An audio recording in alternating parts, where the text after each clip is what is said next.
हैं, उतना ही समर्पण यदि अपने स्वरूप के प्रति हो जाए तो यूं तत्व की प्राप्ति होती है। देखो महाराज, यही बात हमारे तुलसीदास जी की पत्नी ने उनको कही थी जब वो हिंदी सिनेमा के हीरो के जैसे अपने पत्नी के पास पहुंचे, क्योंकि बचपन से उनके जीवन में कोई स्त्री नहीं थी, माँ नहीं, दादी नहीं, नानी नहीं, बहन नहीं, कुछ नहीं। शादी के बाद पहले बार उनके जीवन में स्त्री आई तो वो उनके प्रति इतने आकर्षित हो गए कि एक बार जब वो अपने मायके गई वाराणसी में तो ये पहुंच गए एकदम हिंदी सिनेमा के हीरो के जैसे।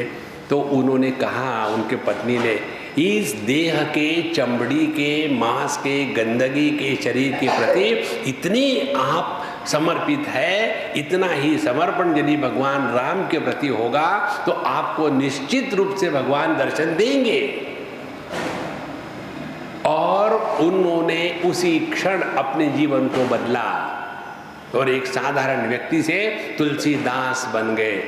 ये वाक्य कितने पत्नियों ने कितने पतियों को कहा होगा, और कितने तुलसीदास बने और कितने देवदास बने। देखो महाराज, अपने आप को जब हम बदलने को तैयार है, इनफ ऑफ दिस, और अपने आप को बदलने की क्षमता रखते हैं, कंप्लेन नहीं करते। नॉर्मली जितने भी लोग हमको प्रश्न पूछते हैं ना, यही है, स्वामी जी नहीं ये तो सब ठीक है लेकिन बड़ा डिफिकल्ट है, तो मरो फिर। डिफिकल्ट है, हर चीज फ्री में चाहिए क्या? संसार करना क्या कम डिफिकल्ट है? हम तो संसारियों के प्रति बड़े आदर से देखते हैं। कारण क्या है? वो हमसे ज्यादा त्यागी है। नहीं स्वामी जी हम कहाँ त्यागी है? देखो, हमने इस शांत, परिच्छिन्न, दुख युक्त संसार का त्याग किया उस परिपूर्ण परब्रह्म परमात्मा के प्राप्ति के लिए, और आप लोगों ने तो उस परिपूर्ण परब्रह्म परमात्मा का त्याग कर दिया इस दुख युक्त संसार के लिए। तो आपका त्याग तो हमसे बड़ा है ना, तो आप तो बड़े त्यागी हो महाराज, हम तो भोगी है। अपने आप को बदलना, ये निर्णय होने के बाद डिफिकल्टीज नहीं आती। देखो, and no great achievement is ever possible without great sacrifice. देखो, इसीलिए यह वेदांत चिंतन हमको अपने स्वरूप की तरफ ले जाता है।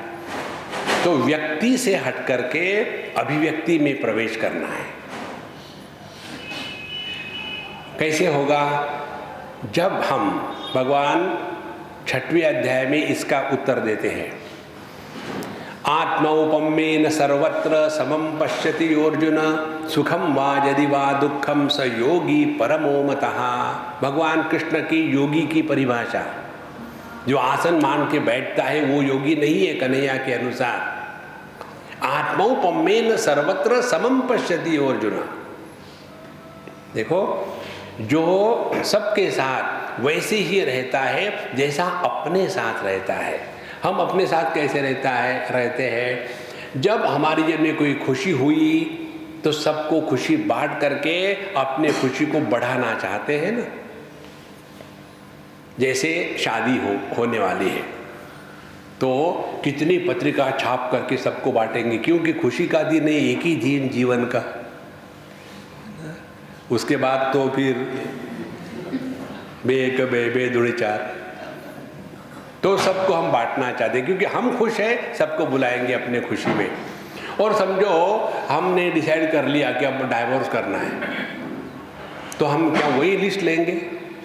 उनको invitation, we have decided to divorce together, please come with your tiffin, और जितना खाया था वापस करो।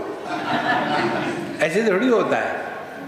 तो जब हमारे जीवन में खुशियां हैं तो हम सबको उसमें स्वीकार करते हैं, और जब दुख आता है तो दूसरे से दो प्यार के शब्द चाहते हैं दुख के निवारण के लिए। इसी प्रकार से जो व्यक्ति अपने साथ जैसे व्यवहार करता है वैसे ही सबके साथ व्यवहार है। कैसे? अन्य के खुशी में जो खुश होता है उसको दुखी होने का चांस ही नहीं मिलता। ट्राई करो।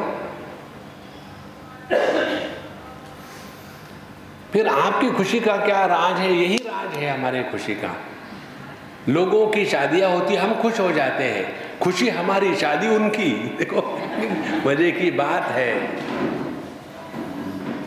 और यदि कोई दुखी है तो दुखी व्यक्ति के दुख के निवारण में अपने दुख को खत्म कर देते हैं हम। अपने दुख से निवृत्त होना है तो दुखी के दुख को निवृत्ति का प्रयत्न करो, अपने आप अपने दुख से निकल जाते हैं।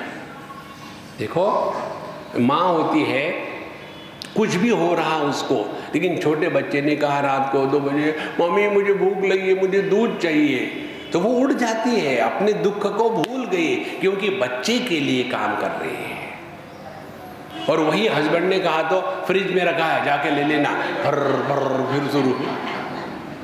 क्योंकि ये पति के प्रति प्रेम थोड़ी है, वो तो एडजस्टमेंट है।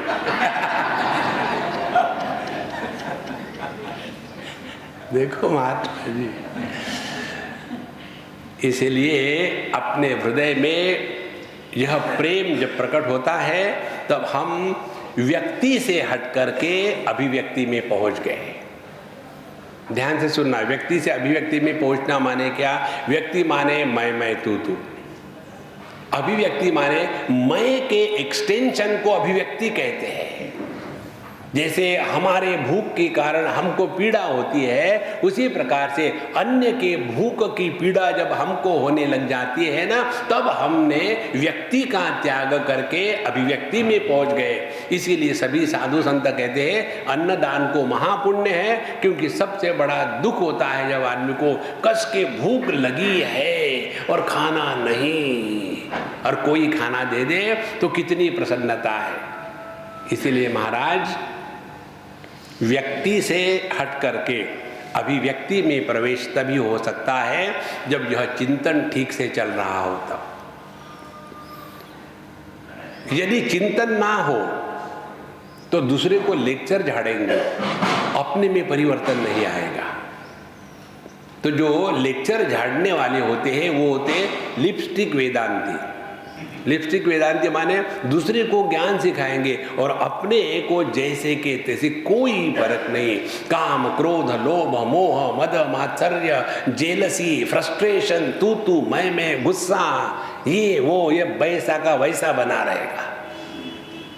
देखो महाराज, हमारे स्वामी अखंडानंद महाराज ने हमको एक बार बताया था बहुत सुंदर बात। उन्होंने कहा था कि देखो महात्मा जी, बड़े प्यार से बोलते थे, देखो महात्मा जी, यदि आपकी अद्वैत की निष्ठा है तो आप धर्म प्रचार का कार्य नहीं कर पाओगे।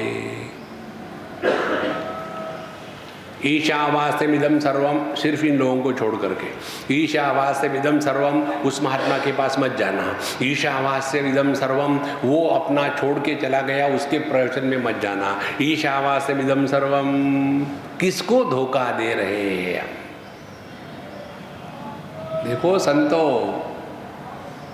इसीलिए इस तत्व के मार्ग पर यदि चलना है तो we have to get out beyond all this limitations, तब जाकर के तत्व की अनुभूति होती है। बाकी की बात कल के समापन में हम पूरी करेंगे। ओम पूर्णमदः पूर्णमिदं पूर्णात् पूर्णमुदच्यते पूर्णस्य पूर्णमादाय पूर्णमेवावशिष्यते। ओम शांति शांति शांति। हरि ओम। श्री गुरुभ्यो नमः। हरि ओम।